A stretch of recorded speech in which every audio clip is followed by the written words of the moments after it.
welcome the Democratic nominee for president, Vice President of the United States of America, Kamala Harris.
Okay, let's get to business. Let's get to business.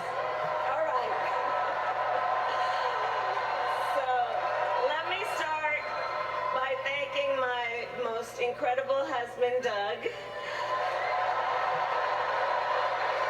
for being an incredible partner to me, an incredible father to Cole and Ella, and happy anniversary, Dougie.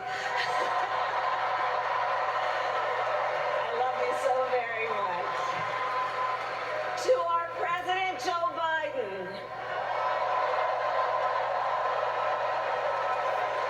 When I think about the path that we have traveled together, Joe, I am filled with gratitude.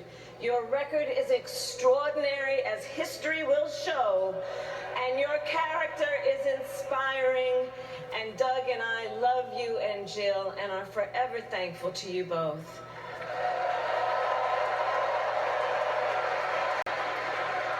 To Coach Tim Walz,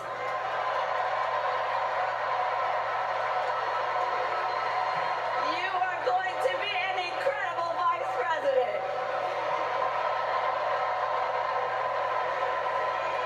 And to the delegates and everyone who has put your faith in our campaign, your support is humbling.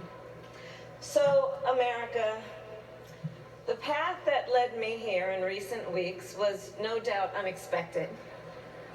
But I'm no stranger to unlikely journeys. So my mother, our mother, Kamala Harris, had one of her own. And I miss her every day, and especially right now. And I know she's looking down smiling.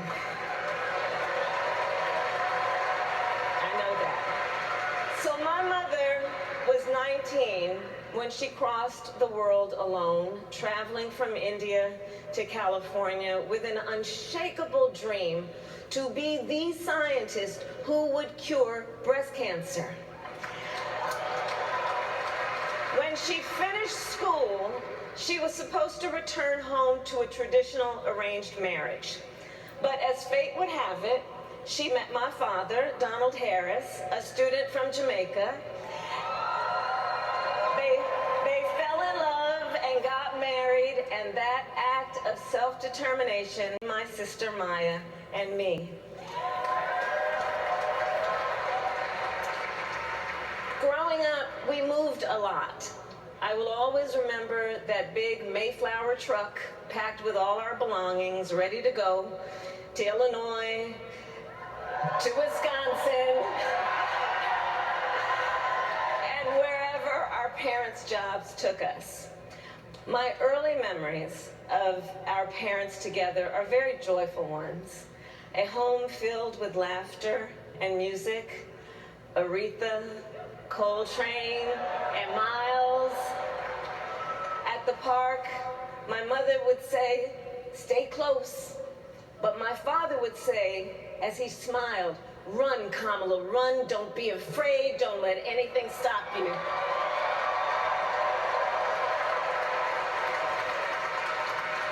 From my earliest years, he taught me to be fearless. But the harmony between my parents did not last. When I was in elementary school, they split up. And it was mostly my mother who raised us. Before she could finally afford to buy a home, she rented a small apartment in the East Bay. In the Bay, you either live in the hills or the flatlands. We lived in the flats.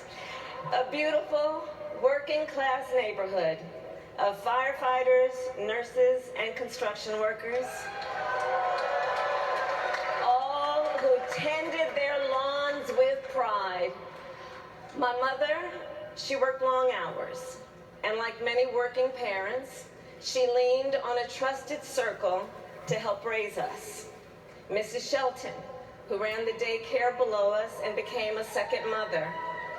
Sherman, Aunt Mary, Uncle Freddie, Auntie Chris. None of them family by blood, and all of them family by love.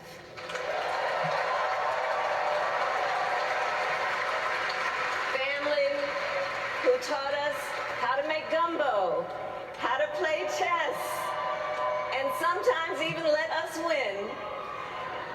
Family who loved us, believed in us, and told us we could be anything and do anything. They instilled in us the values they personified: community, faith, and the importance of treating others as you would want to be treated, with kindness, respect, and compassion. My mother was a brilliant, 5-foot-tall, brown woman with an accent. And as the eldest child, I saw how the world would sometimes treat her. But my mother never lost her cool. She was tough, courageous, a trailblazer in the fight for women's health, and she taught Maya and me a lesson that Michelle mentioned the other night. She taught us to never complain about injustice, but do something about it. Do something about it. That was my mother. And she taught us, and she also taught us, and never do anything half-assed. And that is a direct quote. A direct quote. I grew up immersed in the ideals of the civil rights movement. My parents had met at a civil rights gathering, and they made sure that we learned about civil rights leaders, including the lawyers like Thurgood Marshall and Constance Baker Motley, those who battled in the courtroom to make real the promise of America. So at a young age, I decided I wanted to do that work. I wanted to be a lawyer. And when it came time to choose the type of law I would pursue, I reflected on a pivotal moment in my life. You see, when I was in high school, I started to notice something about my best friend, Wanda. She was sad at school, and there were times she didn't want to go home. So one day I asked if everything was all right, and she confided in me that she was being sexually abused by her stepfather. And I immediately told her she had to come stay with us, and she did. This is one of the reasons I became a prosecutor, to protect people like Wanda, because I believe everyone has a right to safety, to dignity, and to justice.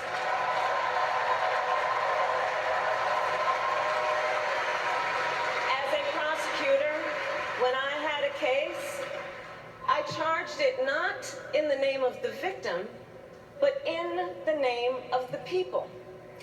For a simple reason. In our system of justice, a harm against any one of us is a harm against all of us. And I would often explain this to console survivors of crime, to remind them no one should be made to fight alone. We are all in this together. And every day, in the courtroom, I stood proudly before a judge, and I said 5 words: Kamala Harris for the people.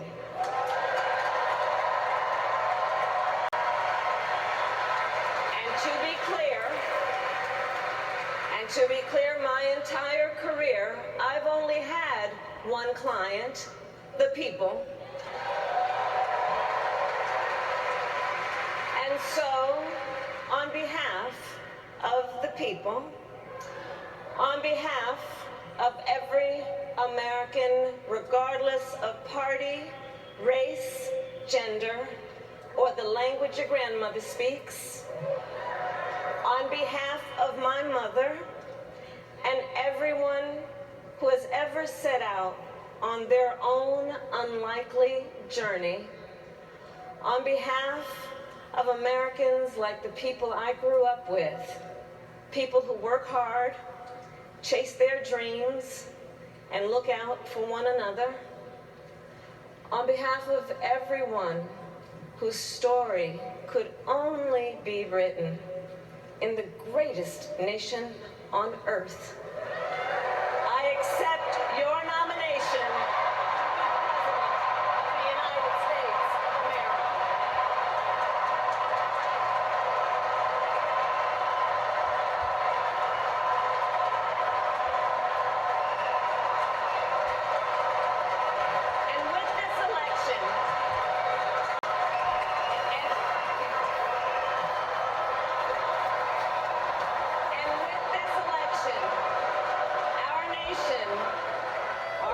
And with this election, has a precious, fleeting opportunity to move past the bitterness, cynicism, and divisive battles of the past, a chance to chart a new way forward. Not as members of any one party or faction, but as Americans. I know there are people of various political views watching tonight, and I want you to know, I promise to be a president for all Americans. You can always trust me to put country above party and self, to hold sacred America's fundamental principles, from the rule of law to free and fair elections, to the peaceful transfer of power.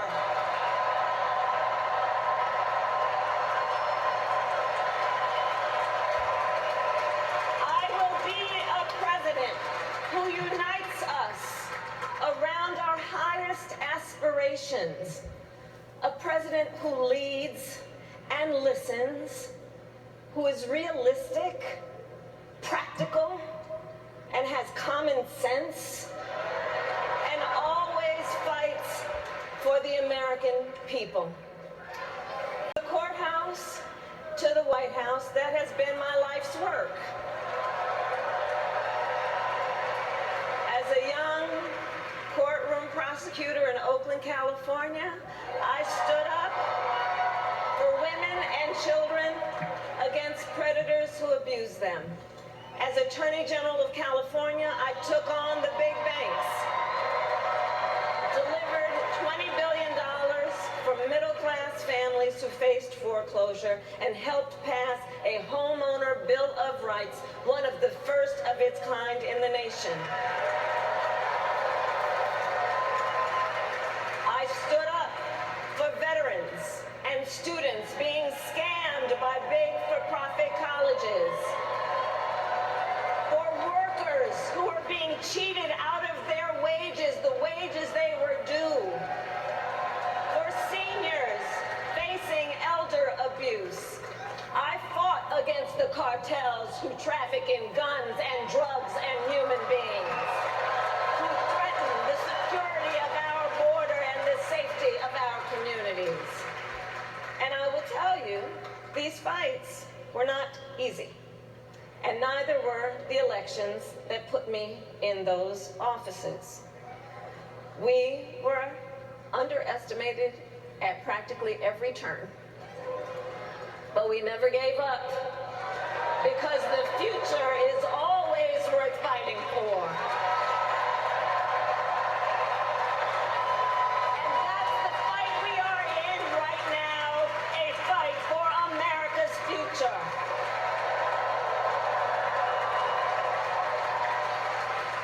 Fellow Americans, this election is not only the most important of our lives, of the most important in the life of our nation. In many ways, Donald Trump is an unserious man. But the consequences of putting Donald Trump back in the White House are extremely serious. Consider not only the chaos and calamity when he was in office, but also the gravity of what has happened since he lost the last election. Donald Trump tried to throw away your votes. When he failed, he sent an armed mob to the United States Capitol, where they assaulted law enforcement officers. When politicians in his own party begged him to call off the mob and send help, he did the opposite. He fanned the flames.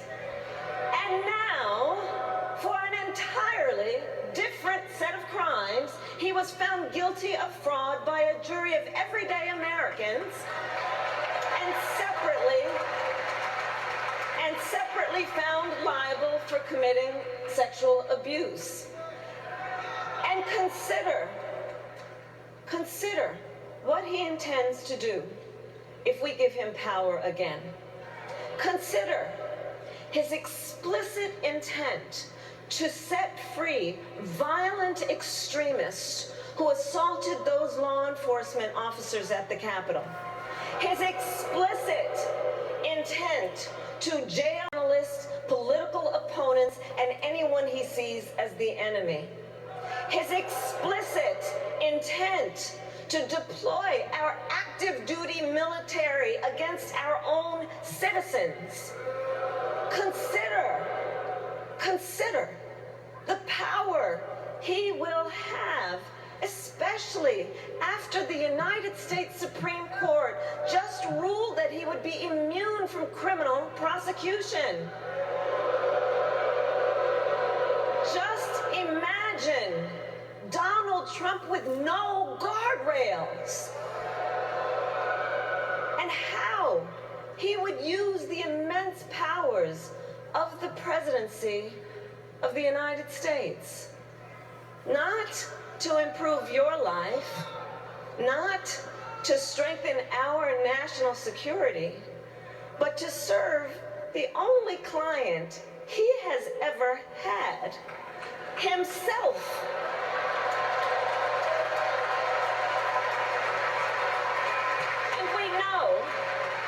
And we know what a second Trump term would look like. It's all laid out in Project 2025, written by his closest advisors, and its sum total is to pull our country back to the past. But America, we are not going back. We are not going back. We are not going back. We are not going back to when Donald Trump tried to cut Social Security and Medicare. We are not going back to when he tried to get rid of the Affordable Care Act, when insurance companies could deny people with pre-existing conditions. We are not going to let him eliminate the Department of Education that funds our public schools. We are not going to let him end programs like Head Start that provide preschool and child care for our children. America, we are not going back.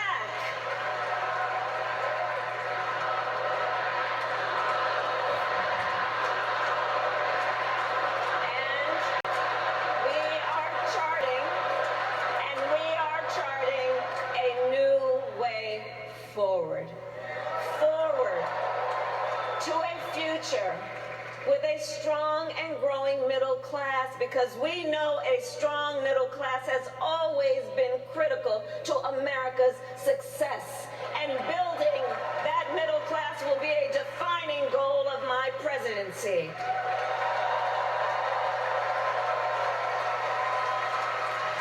And I'll tell you, this is personal for me. The middle class is where I come from. My mother kept a strict budget. We lived within our means, yet we wanted for little. And she expected us to make the most of the opportunities that were available to us and to be grateful for them.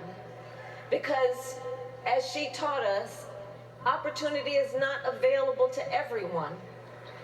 That's why we will create what I call an opportunity economy, an opportunity economy where everyone has the chance to compete and a chance to succeed. Whether you live in a rural area, small town, or big city.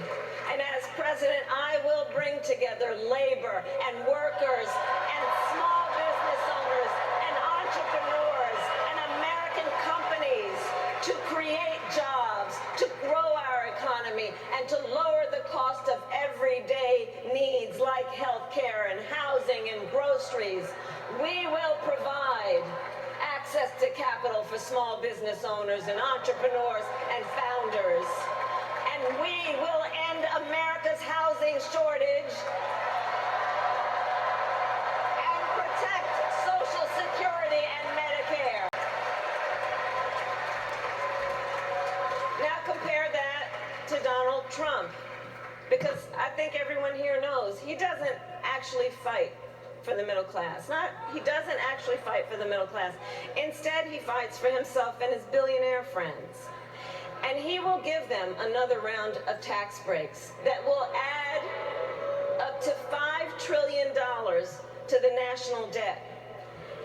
And all the while, he intends to enact what in effect is a national sales tax, call it a Trump tax, that would raise prices on middle-class families by almost $4,000 a year. Well, instead of a Trump tax hike, we will pass a middle-class tax cut that will benefit more than 100 million Americans.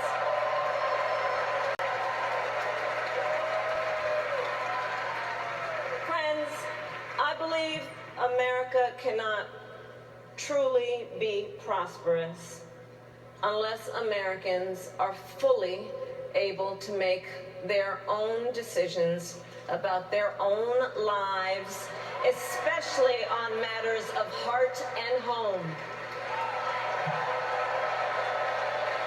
But tonight, in America, too many women are not able to make those decisions. And let's be clear about how we got here. Donald Trump handpicked members of the United States Supreme Court to take away reproductive freedom. And now he brags about it. In his words, quote, "I did it and I'm proud to have done it," end quote. Well, I'll tell you, over the past 2 years, I've traveled across our country, and women have told me their stories. Husbands and fathers have shared theirs. Stories of women miscarrying in a parking lot, developing sepsis, losing the ability to ever again have children, all because doctors are afraid they may go to jail for caring for their patients. Couples just trying to grow their family, cut off in the middle of IVF treatments. Children who have survived sexual assault, potentially being forced to carry a pregnancy to term. This is what's happening in our country because of Donald Trump. And understand, he is not done. As a part of his agenda, he and his allies would limit access to birth control, medication abortion, and enact a nationwide abortion ban with or without Congress. And get this, he plans to create a national anti-abortion coordinator and force states to report on women's miscarriages and abortions. Simply put, they are out of their minds.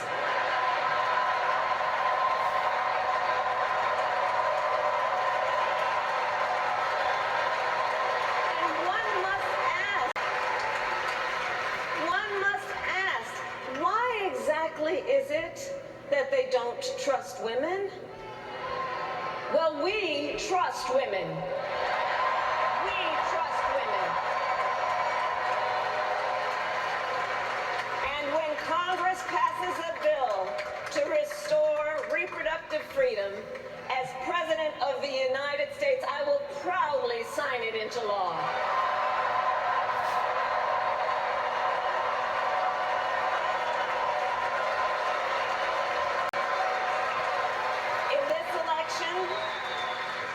Many other fundamental freedoms are at stake. The freedom to live safe from gun violence in our schools, communities, and places of worship. The freedom to love who you love openly and with pride. The freedom to breathe clean air and drink clean water and live free from the pollution that fuels the climate crisis. The freedom that unlocks all the others, the freedom to vote. With this election, we finally have the opportunity to pass the John Lewis Voting Rights Act and the Freedom to Vote Act.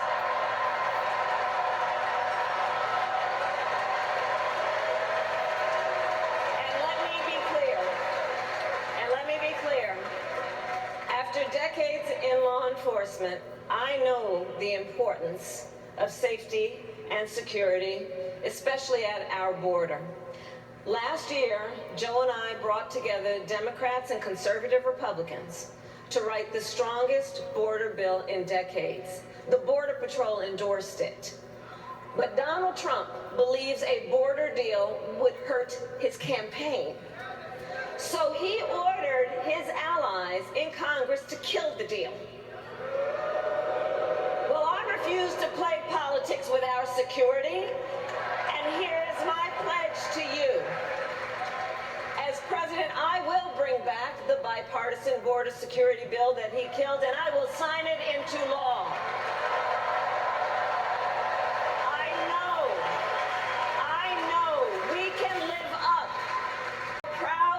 heritage as a nation of immigrants and reform our broken immigration system. We can create an earned pathway to citizenship and secure our border.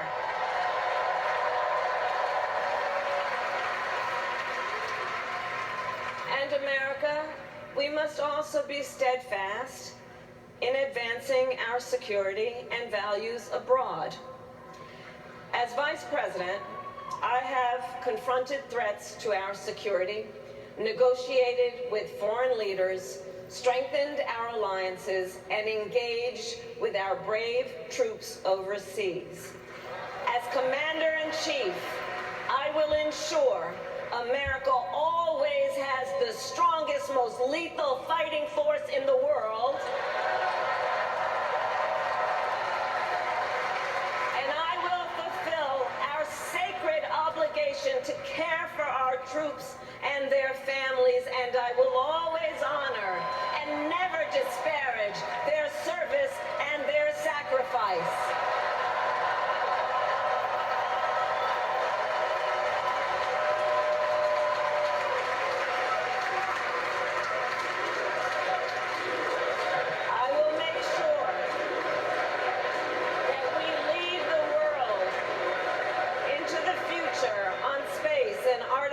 Intelligence that America, not China, wins the competition for the 21st century, and that we strengthen, not abdicate, our global leadership. Trump, on the other hand, threatened to abandon NATO. He encouraged Putin to invade our allies, said Russia could, quote, do whatever the hell they want. 5 days before Russia attacked Ukraine, I met with President Zelensky to warn him about Russia's plan to invade. I helped mobilize a global response over 50 countries to defend against Putin's aggression. And as president, I will stand strong with Ukraine and our NATO allies.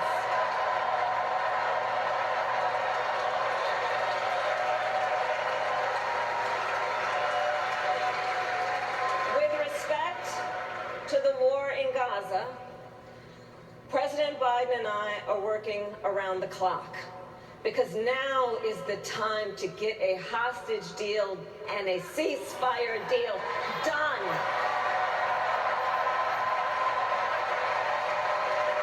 And let me be clear, I will always stand up for Israel's right to defend itself. Ensure Israel has the ability to defend itself, because the people of Israel must never again face the horror that a terrorist organization called Hamas caused on October 7, including unspeakable sexual violence and the massacre of young people at a music festival. At the same time, what has happened in Gaza over the past 10 months is devastating. So many innocent lives lost. Desperate, hungry people fleeing for safety over and over again. The scale of suffering is heartbreaking. President Biden and I are working to end this war such that Israel is secure, the hostages are released, the suffering in Gaza ends, and the Palestinian people can realize their right to dignity, security, freedom, and self-determination.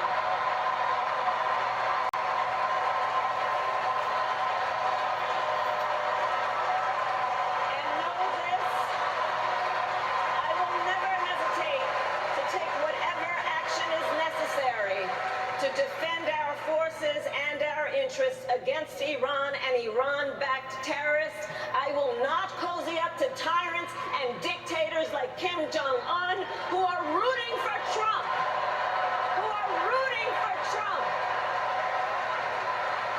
Because, you know, they know he is easy to manipulate with Trump won't hold autocrats accountable because he wants to be an autocrat himself. And as president, I will never waver in defense of America's security and ideals, because in the enduring struggle between democracy and tyranny, I know where I stand and I know where the United States belongs.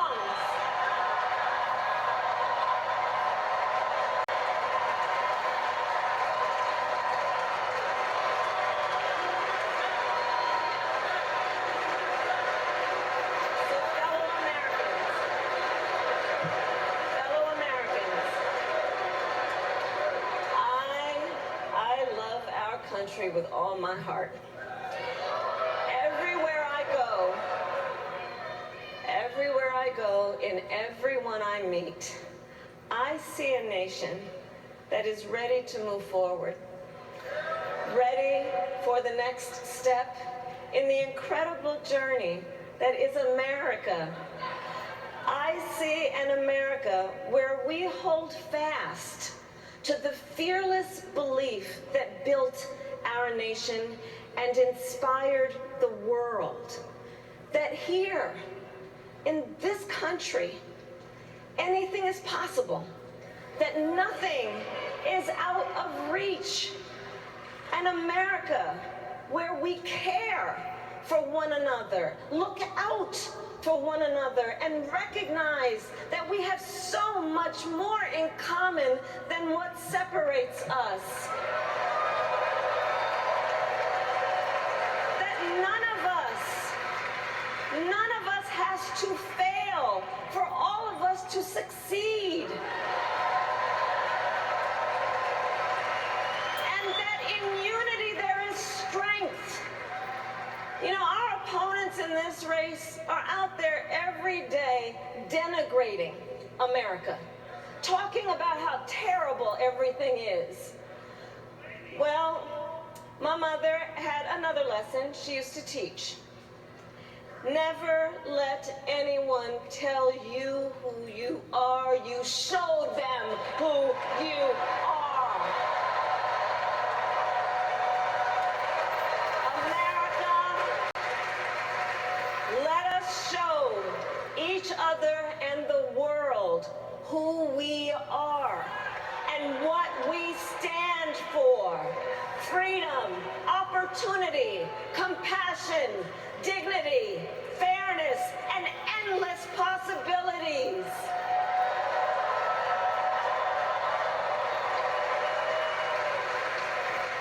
We are the heirs to the greatest democracy in the history of the world.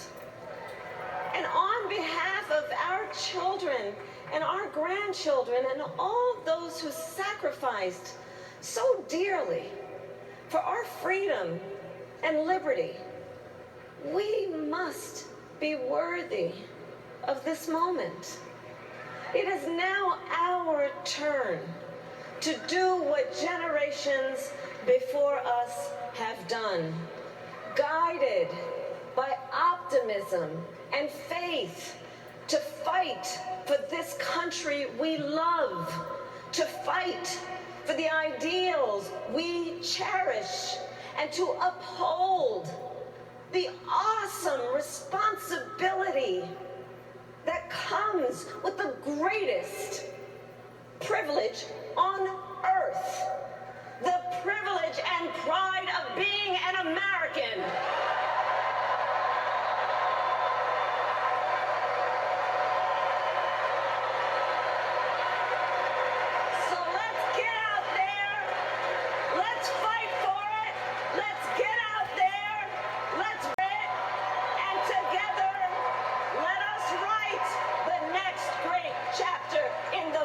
Extraordinary